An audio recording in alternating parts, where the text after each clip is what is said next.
नमस्कार. भारतीय संविधान समजून घेण्यासाठी उपस्थित असलेल्या सर्वांचे मी पुन्हा एकदा या YouTube मालिकेमध्ये स्वागत करते.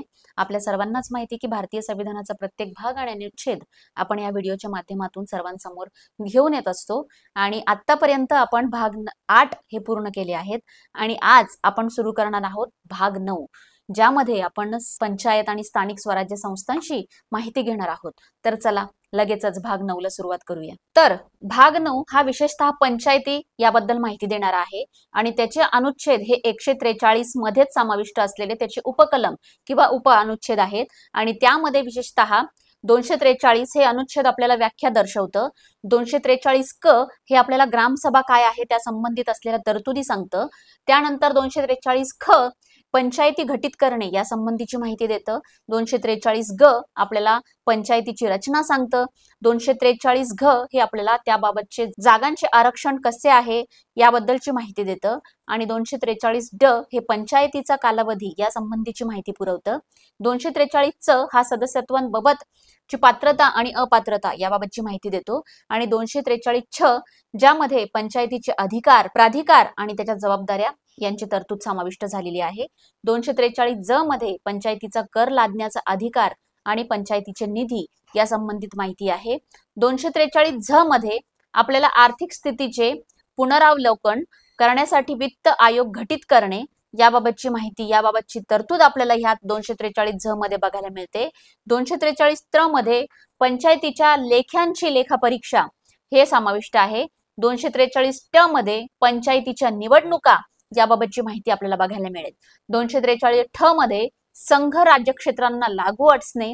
243 ड हे विवक्षित क्षेत्रांना हा भाग लागू नसणे. 243 ठ विद्यमान कायदे व पंचायती अस्तित्वात राहणे आणि 243 न हे निवडणुकी संबंधीच्या बाबींमध्ये न्यायालयाची हस्तक्षेप करण्यास रोध अशा बाबतची माहिती आपल्याला हे अनुच्छेद देणार आहेत आणि प्रत्येक अनुच्छेदाची माहिती आपण आता घेणार आहोत. तर भाग 9 हा पूर्णतः पंचायती याबाबत माहिती देणार आहे आणि ज्याच्यामध्ये आपण आज पंचायतीमध्ये 243 ते 243 न याबद्दलची माहिती घेणार आहोत आणि ते आपल्याला स्थानिक स्वराज्य संस्थाचा पाया आहे आणि ज्याचा उद्देश या अनुच्छेदाचा किंवा या भागाचा उद्देश तो म्हणजे भारतीय लोकशाहीचा पाया ग्रामीण स्तरापर्यंत मजबूत करणे आणि हा भाग 9 जो आहे हा 73वी घटना दुरुस्ती 1992 द्वारे समाविष्ट करण्यात आले आहे. तर प्रत्येक अनुच्छेद, त्याचं उपकलम, त्याचं उप अनुच्छेद आपल्याला कशा पद्धतीची माहिती देतं, काय तरतूद आहे आपण बघणार आहोत. ज्याच्यामध्ये 243 मध्ये आपल्याला व्याख्या बघायला मिळते, ज्या भागात जिल्हा, पंचायत, ग्रामसभा यासारख्या संज्ञांचा अर्थ स्पष्ट करतो.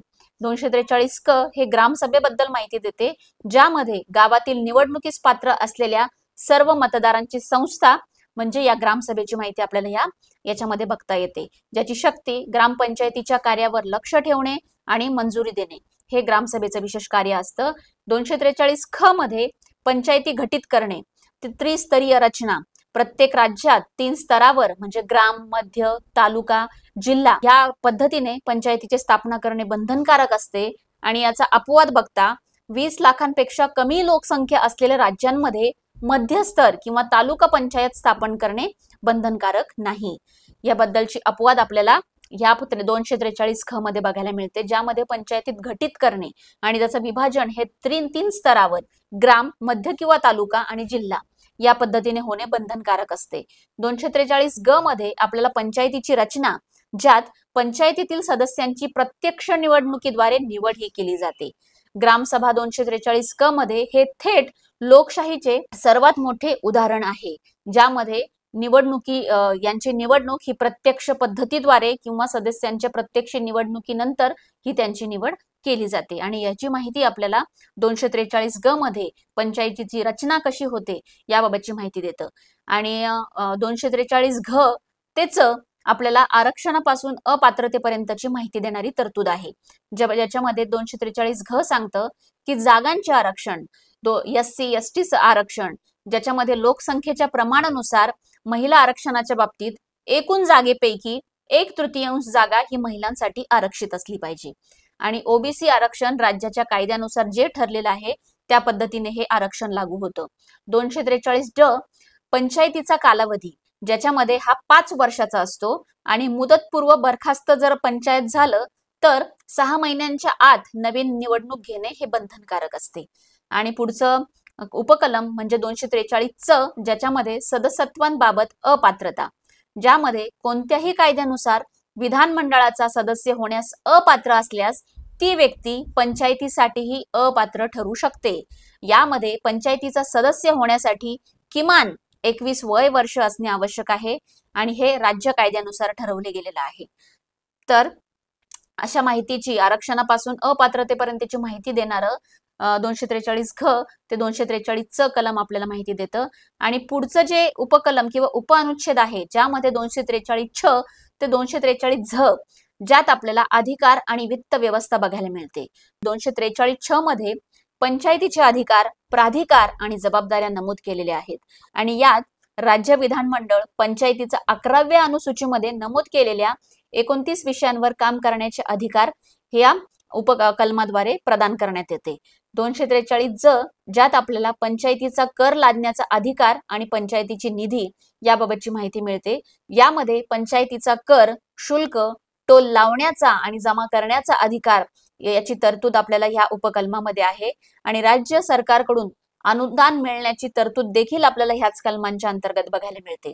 243 झ मध्ये आर्थिक स्थितीचे पुनर्विलोकन करण्यासाठी वित्त आयोग गठीत करणे, ज्यात राज्यपाल दर 5 वर्षांनी राज्य वित्त आयोगाचे गठन करतात आणि याचं कार्य राज्य सरकार आणि पंचायतीमध्ये निधी वाटपाची शिफारस करणे.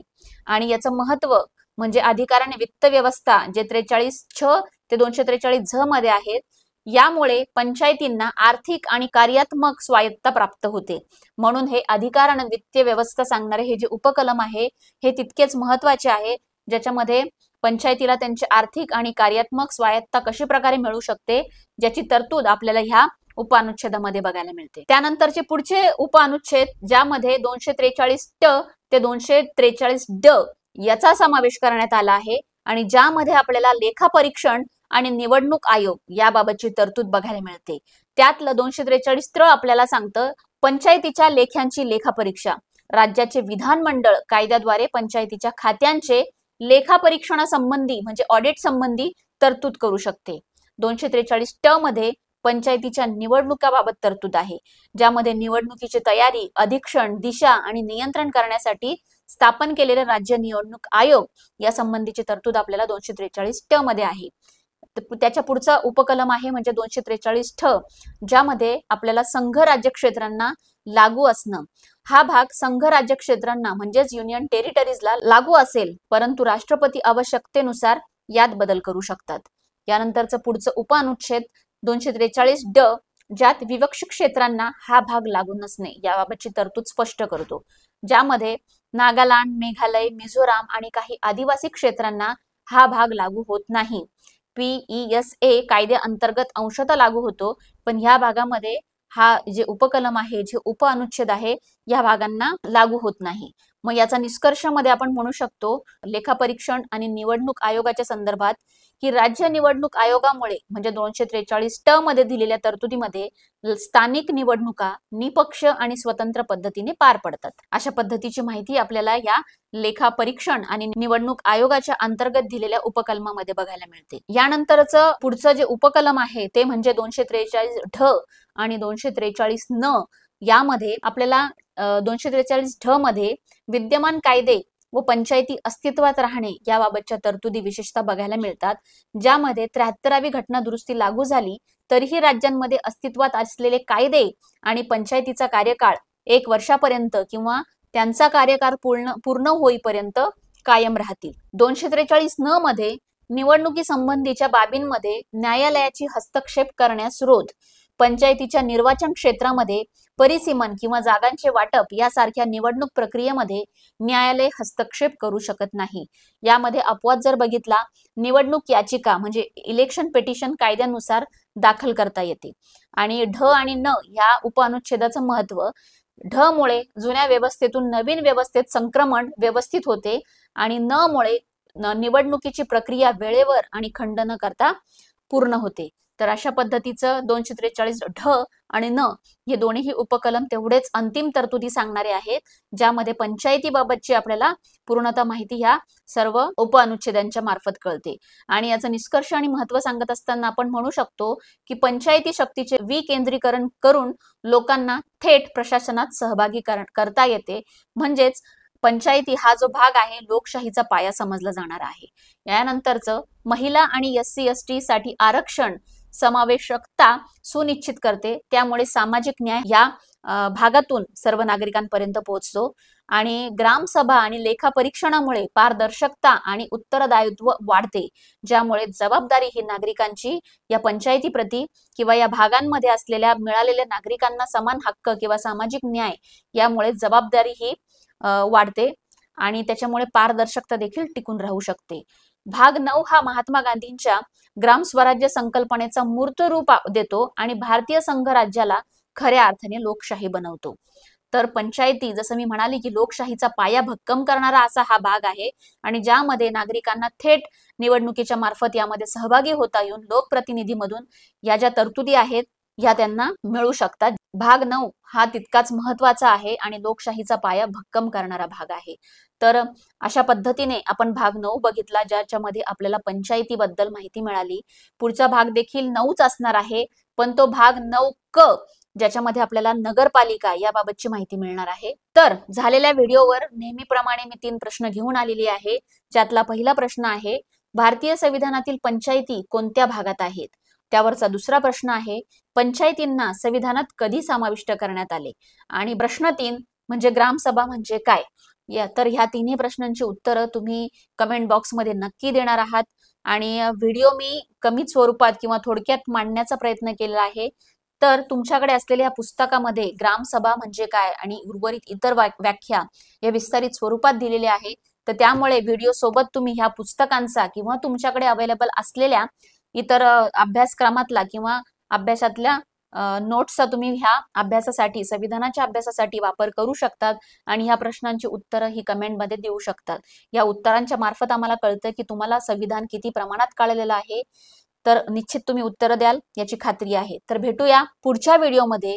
तोपर्यंत लक्षात ठेवण्यासारखं एकच वाक्य, संविधानाची जाण समृद्ध राष्ट्र निर्माण. धन्यवाद.